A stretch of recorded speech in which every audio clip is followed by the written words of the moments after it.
In the middle of the bustling mall, Scott's voice rang out, harsh and unfeeling. Look at how adorable our child is. Takes after me, doesn't he? And we've got another one on the way. Just look at my wife. You can clearly see she's expecting. But you must be tough being barren and useless. Dumping someone like you was the best decision I ever made. His cruel words, defective, barren, useless, were meant to sting as he flaunted his new, fertile wife with an air of superiority. Despite the sympathetic looks from those around us, I couldn't care less about their pity at that moment. With calm resolve, I decided it was time to reveal a truth he didn't know. Don't you know? My name is Alyssa. I'm a 34-year-old housewife. Scott, my ex-husband, is 36, 2 years older than me. We met at a social gathering through mutual friends. Scott was the life of the party, the complete opposite of me. At that gathering, I was the shy one, often lingering on the sidelines with awkward conversations. But Scott, with his outgoing nature, made sure I was included. He'd casually say, "You should have more confidence in yourself, Alyssa. You're so cute," as we walked home from drinking parties. His upbeat demeanor and genuine encouragement began to warm me up to him. I couldn't help but develop a soft spot for Scott. His straightforwardness was endearing in its own way. As we spent more time together, our connection deepened. We started seeing each other regularly, eventually moving in together and getting married. Our life together was harmonious, buoyed by the affection and support of my kind husband. Despite being a close couple, we struggled to have children. We both wanted a child, so we decided to pursue fertility treatment, though it was really I who took the initiative. Scott was incredibly supportive throughout the process. "It's okay. I'm here," he reassured me. "Even if we can't have children, I'll always be by your side, Alyssa." "I'm so sorry, Scott. I'm really sorry," I'd say, overwhelmed with guilt. "It's not your fault," he'd reply gently. "You don't have to carry this burden alone. Let's take our time." As the months turned into years, my feelings of guilt only deepened. 3 years into the fertility treatments, there was still no sign of a child. Initially, Scott remained patient and kind, but gradually, his frustration began to show. One evening, when I attempted to discuss my cycle and suggested we try to conceive, he simply said, "I'm tired," and turned his back to me, falling asleep. Since then, Scott had been making excuses to avoid intimacy, and we hadn't even tried seriously to determine if we could conceive. Our relationship was facing a crisis before we even had a chance to start a family. Our conversations as a couple had dwindled, but Scott suddenly brought up a topic with an unusually cheerful tone. "I saw a colleague's child the other day for the first time in a while, and he was absolutely adorable." Whether he was aware of my feelings or not, Scott continued to talk about his colleague's child.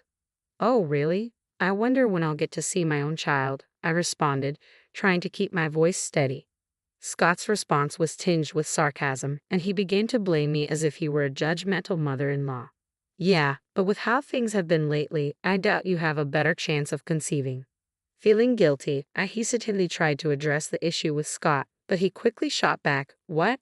I'm just exhausted from work. If it were another woman, this would be resolved without any hassle. Honestly, don't you think you failed as a woman if you can't have children? Try putting yourself in my shoes." I could only stay silent. Each word felt like a dagger to my heart, and I became increasingly afraid to even talk to him.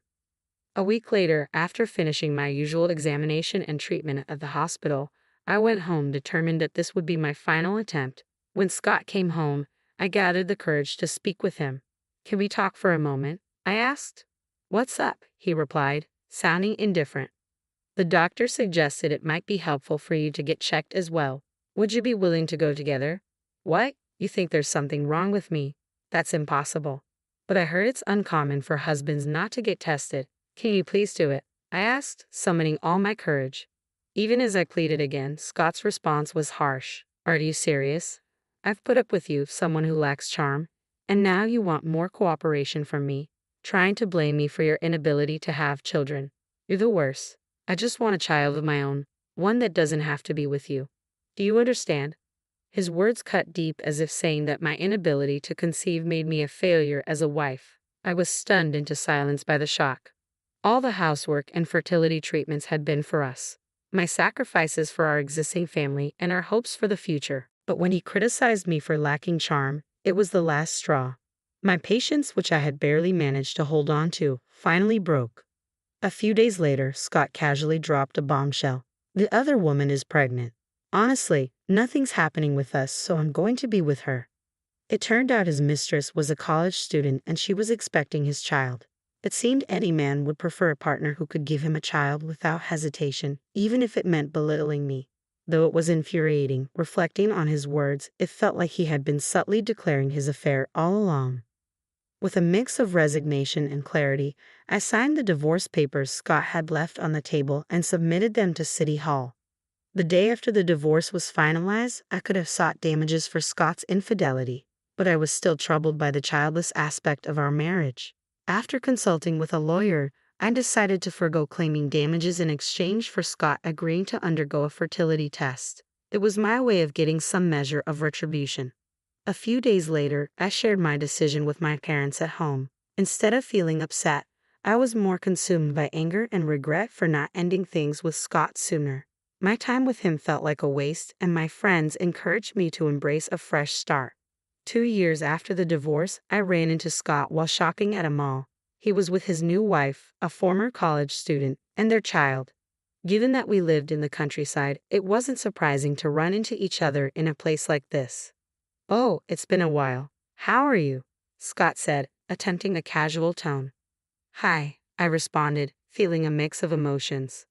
Scott greeted me with a smirk and a condescending attitude, clearly reveling in his new life while flaunting his success. "Look at our kid. So adorable, right? He takes after me. And we're expecting another one too. Just look at my wife. It's obvious she's pregnant. But you. Must be tough being barren and useless. Ending things with someone like you was the best decision I ever made." His words, loud and demeaning, rang through the mall. He took pleasure in boasting about his fertile new wife while insulting me as defective, childless, and a failure. Though people around us cast sympathetic glances, I barely noticed. With a deep breath, I decided to deliver a dose of revenge to my ex-husband. "Well, it's great to see you've found happiness with your new wife and child. But tell me, Scott, how does that reflect on you?" "What? What are you talking about?" Scott asked, clearly confused. "Don't you remember? You agreed to undergo a fertility test instead of pursuing damages. The results are in, and it turns out you were the one who needed fertility treatment, not me. I'm perfectly fine and fertile." "No way. This has to be a joke," Scott stammered, his confidence shaken. "It's the truth," I said calmly, leaning in to whisper in his ear. "If you think it's a lie, why not get a DNA test done on your child? Best of luck with your new family." Panicking, Scott abruptly left me and confronted his wife. From a distance, I heard him shouting accusations like, "You deceived me." Not wanting to escalate the situation further, I gave a brief wave and walked away. After the divorce, my heart had felt heavy and clouded, but the truth brought an immediate sense of clarity. I later learned that the children his wife had given birth to, as well as the one she was expecting, were not Scott's. She had a main partner, the true father of the children, but had married Scott for financial security rather than love. Once it was revealed that the children weren't his, Scott's anger grew, and their marriage quickly deteriorated. His wife, who had never truly loved him, easily returned to the real father of her children. Scott, discarded and left alone, began calling me almost daily, professing his love and begging for reconciliation. He claimed, "I was just captivated by a younger woman, but now I'm clear-headed. You're the only one I truly love." The fact that he had abandoned me when I needed him most was a painful reality I couldn't ignore. His words couldn't erase the past or change my resolve. I was stunned and promptly blocked his number, determined not to revisit the hurtful past. At the time of the mall incident, I was happily remarried and enjoying a smooth sailing life with my new husband and our first child. I had known him from before our marriage. He was a representative from a client company I worked with in my previous job. We had first met in person at a dinner party, but since we had talked frequently over the phone for work, it felt less like a first meeting. Although we had kept in touch, we gradually lost contact after I left my job. Years later, I unexpectedly ran into him in town. He confessed that he had harbored feelings for me when he learned I was getting married but never expressed them. As we started seeing each other again, I found myself drawn to him. Our connection quickly deepened, leading us to marriage. He embraced me completely, even acknowledging the difficulties of my previous marriage. He reassured me with, "You can tell me everything, it's okay." Before we were married, he accompanied me to the hospital for a fertility test, an act that filled me with an unprecedented sense of love and support. I felt truly blessed to have welcomed my first child with a husband who cares deeply for me. A few years later, Scott, who had lost touch and couldn't let go, began showing up around my neighborhood. One day, as I was about to take our child, who had just begun walking, to the park, I spotted Scott. No way, I thought, seeing his shocked reaction to our child.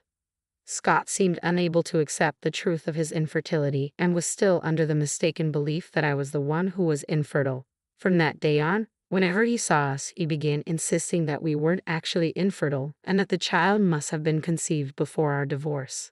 Of course, that wasn't true. Given the child's age, it was clear that he was the child I had with my new husband. I had been ignoring Scott since we had no direct contact, but his persistent confrontations left me unsure of how to handle the situation.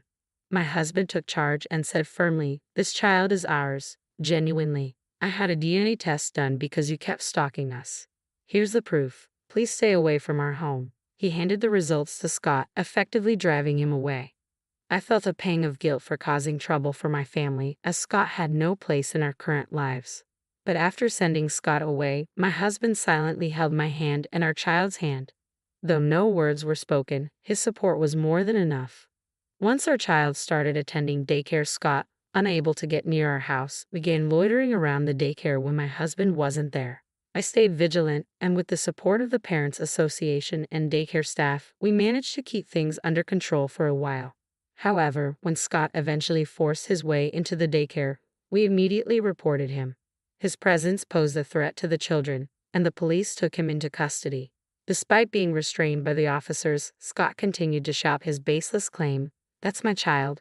What's wrong with visiting my own child? Let me go," creating a scene and causing confusion.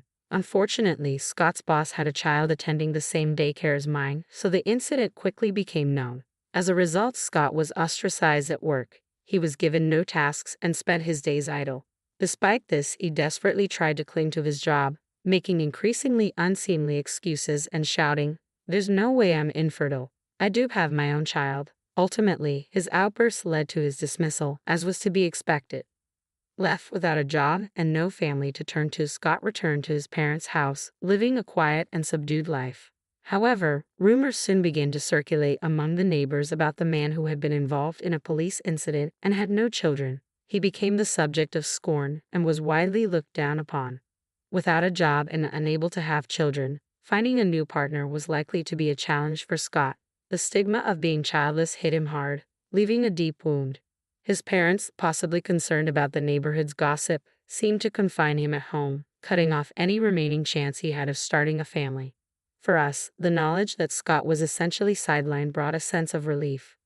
We continued to live happily, surrounded by the love of my husband and our child. Children often strengthen family bonds, and I firmly believe that no matter what challenges we face, our child will